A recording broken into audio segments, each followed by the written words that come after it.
This is the daily ritual. Althelia Townsend heads to the refrigerator to take meds to treat her diabetes. This all plays a toll on your daily living. It changes your lifestyle. From the prick to the pills, it's Townsend's life for the past 15 years.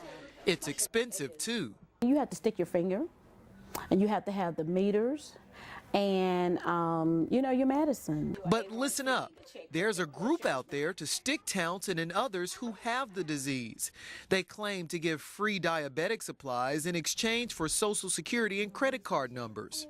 Feeling like you've been violated, that someone is preying on the good name and good works of the Diabetes Foundation. The scammers say they represent the Diabetes Foundation of Mississippi.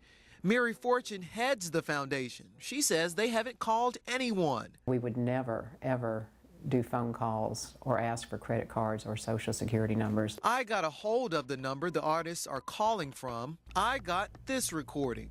Thank you for calling Diabetes Service. The voice of a woman with a foreign accent. If you would like us to call The you recording asks I leave my name and number to have someone call me back. Dustin. So I did. Townsend says the disease is stressful enough. It is very wrong to take a person's illness and take it for your advantage. She doesn't need more worry. She'll keep her guards up and keep her precious numbers to herself. In Jackson, Dustin Barnes, Fox 40 News.